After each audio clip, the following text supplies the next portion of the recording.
নতুন কর্মসূচি ঘোষণা করছে কোটা বিরোধী শিক্ষার্থীরা। খবর সংগ্রহে শাহবাগে আছেন আমাদের সিনিয়র রিপোর্টার মুহিবুল্লাহ মুহিব, সরাসরি যুক্ত হচ্ছে তার সঙ্গে।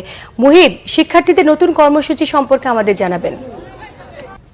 এইমাত্র ঠিক কোটা বিরোধী আন্দোলনের যেই কর্মসূচি সেটি ঘোষণা করা হয়েছে। আগামীকালকে ঠিক একইভাবে বাংলা ব্লকেট অর্থাৎ 3:30 থেকে সারা দেশে প্রত্যেকটি বিশেষ করে প্রত্যেকটি যোগাযোগ মাধ্যম, রেলপথ, সড়কপথ সবগুলো অবরোধের আবারও ডাক দিয়েছে কোটা বিরোধী আন্দোলনের বিশেষ করে শিক্ষার্থীরা। কিছুক্ষণ আগে এই শাহবাগ চত্বর থেকে এই আন্দোলন কর্মসূচি ঘোষণা হয়েছে।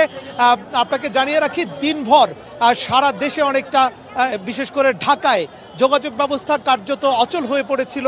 কোটা বিরোধী আন্দোলনের যেই আন্দোলনরত শিক্ষার্থীরা রয়েছেন তাদের বিশেষ করে উপস্থিতিতে ঢাকা শহরের প্রত্যেকটি মোড়ে মোড়েই মূলত তারা অবস্থান নিয়েছে। বিশেষ করে ফার্মগেট, শাহবাগ চত্বর, মৎস্য ভবন সহ মতিঝিল, অন্যান্য এলাকায় আমরা যতগুলো এলাকা ঘুরেছি সবগুলো এলাকায় আমরা দেখেছি যে শিক্ষার্থীদের সরব অবস্থান। একই সঙ্গে কিন্তু আমরা দেখেছি যে পুলিশের সরব উপস্থিতি, তবে কোনো ধরনের কিন্তু আমরা অপ্রীতিকর ঘটনা এখন পর্যন্ত দেখিনি। এই স্বতঃস্ফূর্ত আন্দোলনে শিক্ষার্থীরা যেই দাবিটি বলেছেন যে নির্বাহী বিভাগ থেকে প্রজ্ঞাপন আকারে অর্থাৎ ত্রুটিমুক্ত প্রজ্ঞাপন আকারে যতক্ষণ পর্যন্ত তাদের এই দাবি মেনে নেওয়া না হবে ততক্ষণ পর্যন্ত তাদের এই আন্দোলন চলবে।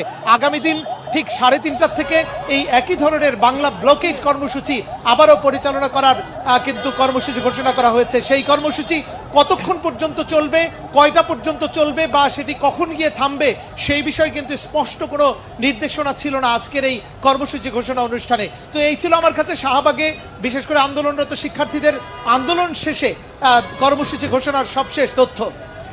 মুহিব, আপনাকে অসংখ্য ধন্যবাদ।